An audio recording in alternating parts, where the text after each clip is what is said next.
Did you know that you do not need a huge factory in order to be able to wholesale your products? You just need a really good structure. I'm going to tell you in this video some key steps to helping you get started wholesaling your products to retailers. If I haven't met you yet, my name is Denise Swafford. I have 25 years experience in retail marketing, own a local boutique here in Chandler, Oklahoma called the Okie Marketplace. And I also just started a new platform called okiemarket.com where Made in Oklahoma products can connect with Made in Oklahoma retailers. So if you are a product maker or a retailer, make sure you check out okiemarket.com. Now, let's jump into today's lesson.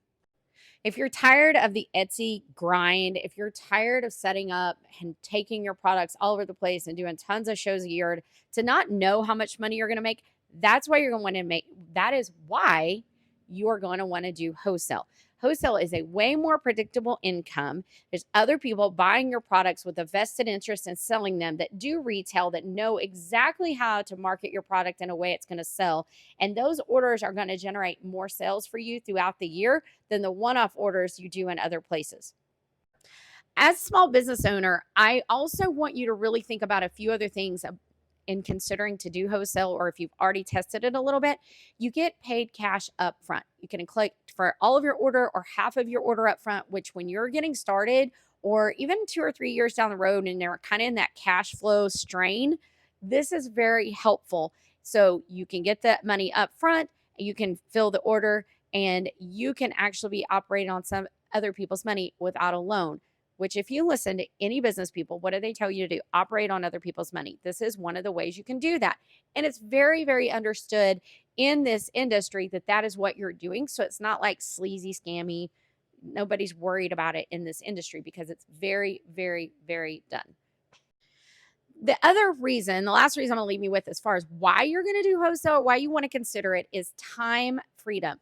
So if you're going out and doing shows, and I hear a lot of people say this, they are doing shows and they got this cash flow game going on, right? And I'm like, yeah, but did you consider how many hours you took to prep for that said show, how many hours it took you to get to said show, how many hours you were at said show, and how many hours that you had to pack up, get home, go through inventory, all the things after. That is the biggest thing that I see small businesses miss out on that do shows. Now, I'm not against shows. I just want you to know your numbers when it comes to shows to see if they're actually worth it, or if you wouldn't be better off investing that same amount of time in wholesale. You'd more likely quadruple your total sales and your total revenue in your business per year.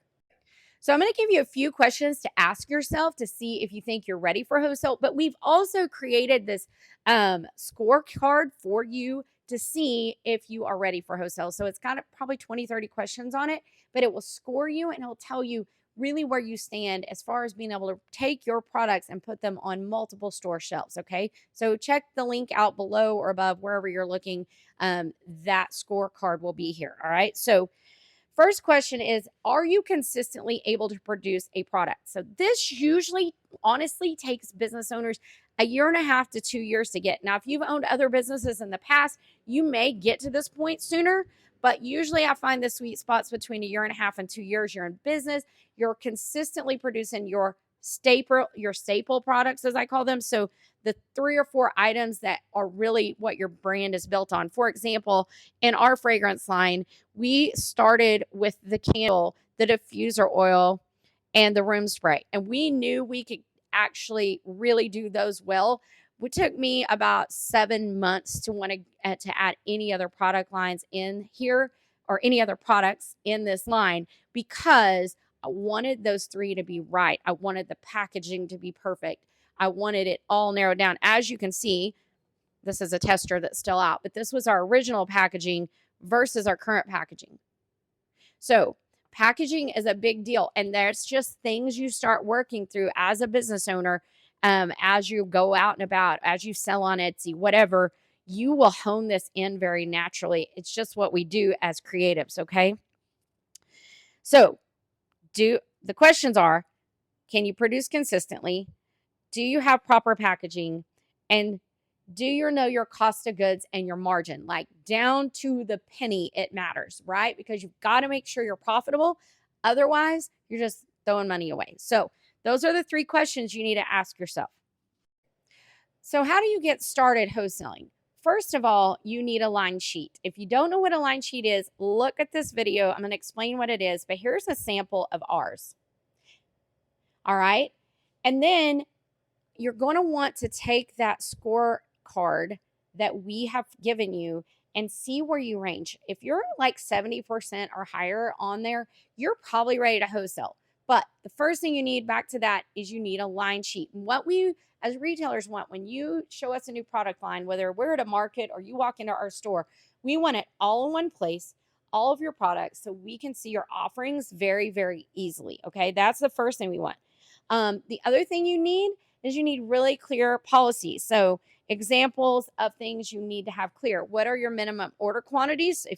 Or MOQs, if you don't know what that is, it's a minimum order quantity. And then what's your turnaround time? So we as retailers, when we place an order with you, depending on the size of the retailer, so we're a small retailer, we don't have a lot of storage. So sometimes we're looking for the people that can get it to us the fastest. But a lot of times, if we just know, hey, it takes them 4 to 6 weeks to produce this, then we're okay because we know when we can expect it and when we should have an area in the store prepared for it. So bigger retailers, they buy like seasons ahead, sometimes 3 or 4 seasons ahead. But smaller retailers, we're going to probably be buying during the beginning of that season.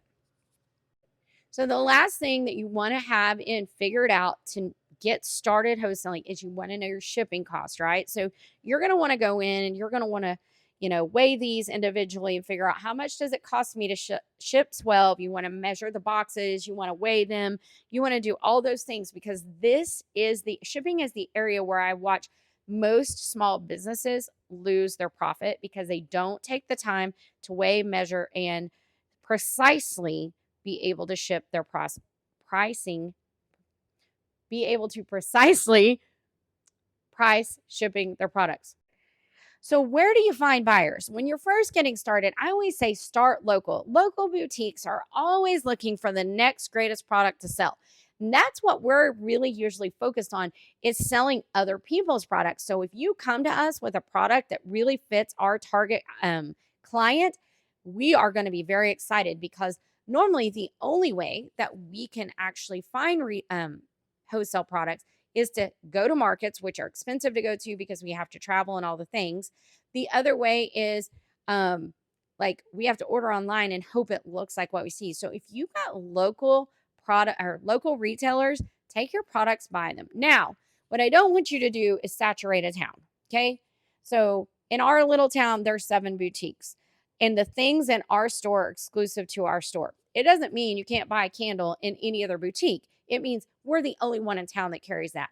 And the reason I do that, and the reason I really want you to think about that is in a small town, and small to me is, 20,000 or less, is because we share customers, we do events together, we're always partnering together on different things. And so I just think it's better if we're not all carrying the same exact product. All right, so make sure you like this, subscribe to our channel so that as we put out more content for wholesalers and retailers, you'll be the first one to know. And also, if there's anything specific you have a question about, remember, I have years of experience in this on both sides. So you can ask anything you want in the comments. We'll try to answer your questions in the upcoming videos. Love ya. Mwah.